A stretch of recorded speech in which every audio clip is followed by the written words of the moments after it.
Hi, this is Tutor Nick P, and this is lesson 296.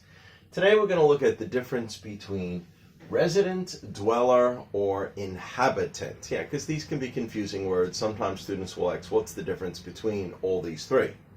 All right, let's take a look at the first note here. A resident is someone who lives in a particular place, especially a home, and in an official sense. A resident usually has an official address one can receive mail at. All right, so that's one of the big things about a resident is that it's very official, and you actually have a place that can receive mail. It's an official residence. Official residency is important in many ways, and different states have different time limits before one can declare residency of a state. The period usually is around 6 months. Okay. Once residency is established, this can allow a citizen certain benefits, etc., basically, such as voting, having a right to send children to school, okay, in that particular area, their local area. Yeah, and it will also affect your taxes, your local taxes too. The word resident only applies to humans, so we cannot use resident with animals. So that's one big clear difference between resident and the next two. Okay, let's continue with the note here.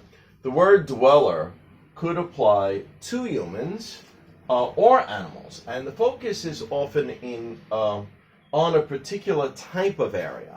Or one's nearby environment. So the focus is on the environment that you're around when we're talking about a dweller. For humans, common examples might be a city dweller or a slum dweller.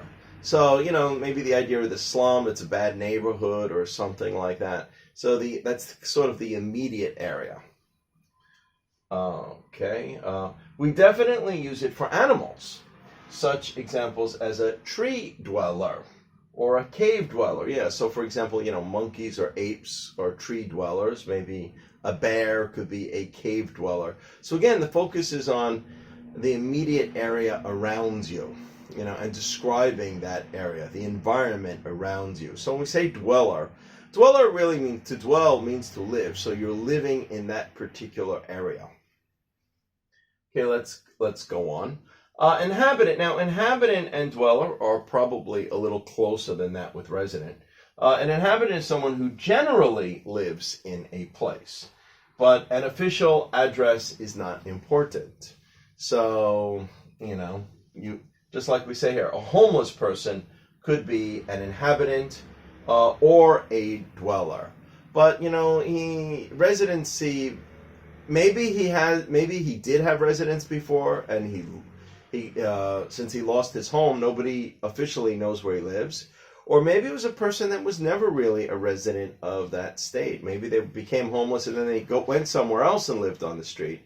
They were really never a resident there. But if they lived there for a period of time, then they're still an inhabitant. If you're living in this place, you're an inhabitant. Whether you're a person or an animal, or you could even use it for plants.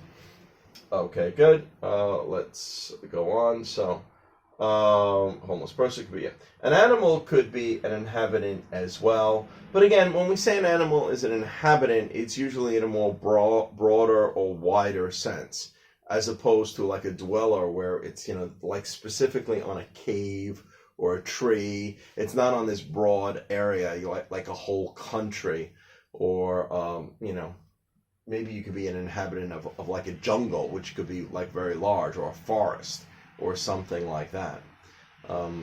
Good. So that's the way we'd say it.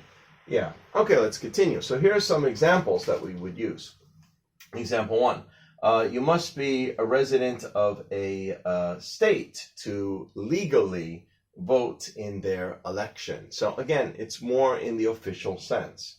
Number 2, slum dwellers. Slum dwellers often live in poverty. Yeah, so it's a real focus on the area that's around them. A slum could just be a very small part of a city.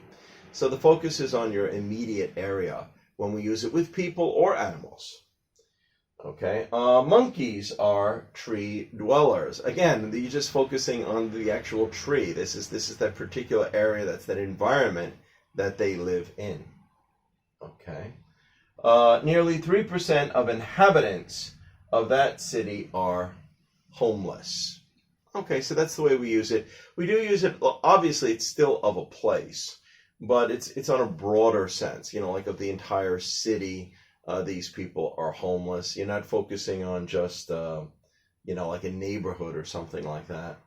And the last part is that endangered species is an inhabitant of this forest. So again, it's a much broader sense. It's not focused on like a cave or a tree or something along that line. Okay, good. Well, I hope you can see a difference. Obviously, there is some crossover, though. If you're like a slum dweller or a city dweller, you are also an inhabitant of that city. Or if you are a city dweller, it's very possible you are a resident. You may have an official address. So there is some crossover with these, but you have to look at where the focus is. On resident, the focus is on being official and being recorded.